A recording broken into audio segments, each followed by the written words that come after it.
Hello, my name is Aaron Witten, and it is January 14th, 2018, and I am doing my final project for my Introduction to Education course. Um, and this project looked to the students to propose their philosophy of learning and how it interacts with a certain philosophy of education or a certain education theory in today's society. And I chose my favorite personal learning theory to be cognitivism. And today I will explain to you what cognitivism is, and I'll give you a definition of cognitivism. I will also give you a cognitivism versus behaviorism, and I will compare and contrast the two. I will go into a bit of philosophy behind cognitivism and why I adhere to it and why I think that it makes more sense from a philosophical standpoint, because I believe it's necessary to do that.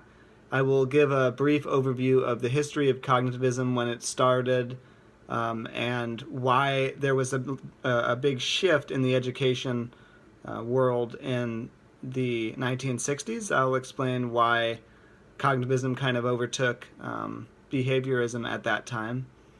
I think that's also necessary, and I have my minor in philosophy and my bachelor's degree in social sciences, so it's going to be fun for me to go back and do some things that are related to that.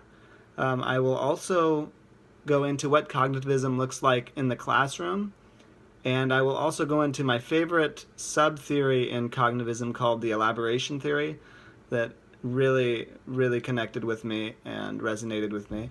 I will also tell you why cognitivism works overall in alignment with my personal philosophy of education. So yeah, I'm going to get started on a brief definition of what cognitivism is. Cognitivism is the educational belief that in order to sustain true learning, one has to open the black box, some will call it, of the human mind to actually grasp information. So mental processing, thinking, your memory, knowing something, problem solving, it's all in your mind, and it must be tapped into in the education realm or in the classroom to attain true learning. So the idea that your mind can be tapped into and you can learn things through your ability to think and to be a deep thinker. I will explain the differences between philosophy and cognitivism, or between cognitivism and behaviorism right now, and we're going to look at it from a philosophical perspective, just because I think it really, it really shows this. So I will talk about the idea of being an animal or a human being. Now, behaviorism is the idea in the education realm or in any realm that someone is only going to do something if they're programmed to do it in their makeup, or if they do it over and over again. They're not learning anything, but they do it based on just a response. And that response is going to happen no matter what. You're not learning anything. You're just going over something over and over again, and you have a structure, and that is why you're doing something, because you're programmed to do it, almost like an animal. So what I look into, it's a good metaphor for this, is animals versus humans in philosophy. You can see animals do things out of behavior. They do things because it's in their DNA to do things. They know how to eat, fish swim, birds fly. Animals understand how to do things because it's in their makeup to do so, but they're not actually creating complex things. They're not doing anything that requires any deep thought. When you look at a human, they can certainly do things that require great mental cognition. Humans create amazing things, amazing structures, and things that clearly require a great deal of thinking and use of the mind. So that's what differentiates human beings from animals, and I can kind of see that in the learning realm as cognitivism versus behaviorism. We can use our mind, so why not use it in the education realm, rather than just structure something and burn it into your mind over and over again. Really kind of diving into a material and focusing on that and continuing to learn about it seems to be the better way for me. And that's why I believe cognitivism makes much more sense to me. And then from a historical standpoint, cognitivism was created by Jean Piaget, and she founded the idea of cognitivism in 1936, and it was not in the forefront of the education realm until the 1960s. And the 1960s were a very turbulent time in the United States of America. There was a lot of the civil rights movement was going on, and it was mainly a shift from the idea of the utilitarian idea that the group is more important to a more individualistic mindset. So the idea that every person can learn, every minority, women also can learn, they can do things as an individual. We were escaping the more utilitarian and group-minded mindset and moving more towards an individual idea. And that totally was totally seen in the education realm as well.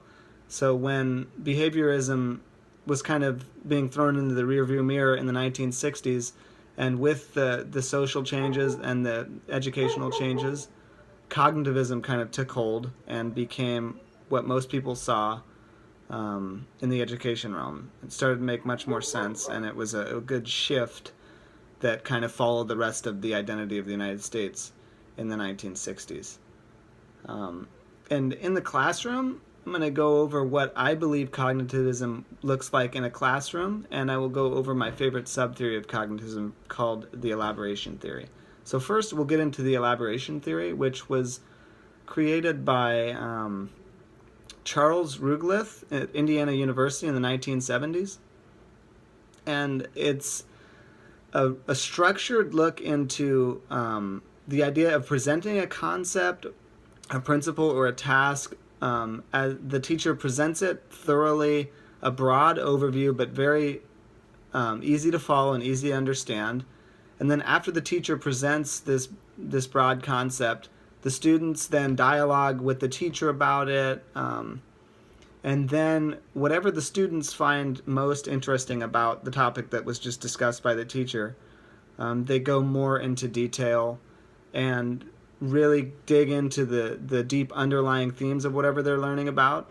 A good example of this, maybe if you're in a history class and your teacher is doing a World War II lesson. First, the teacher, under the elaboration theory, it would look like the teacher would teach a broad overview of World War II. So who was involved, the dates, maybe the deaths, a brief overlook at the results of the war, which land went to whom, Axis and Allies, a broad overview of World War II. And then after that, what did the students like the most about the lesson? And they would interject their voice. And then from that, you go into deeper views, such as, I really like the Pacific campaign of World War II. Okay, so then we're going to go more into that than the European campaign. Or something like that is just an example of how this would look in the classroom, the elaboration theory. So basically, clear presentation of material from the teacher, and then student feedback, and then deeper engagement into the concepts that the class was most interested in.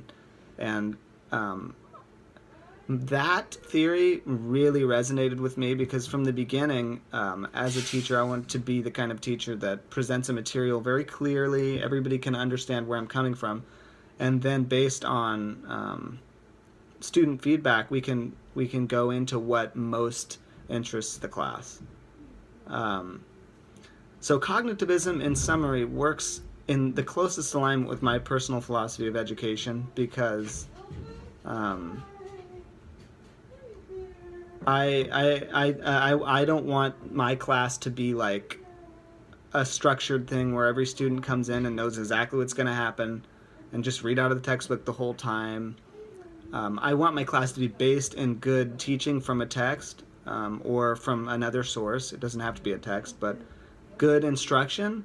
And then from a well-instructed lesson, we can move into more to deeper concepts. And it makes total sense to me. And that's the way I want to teach.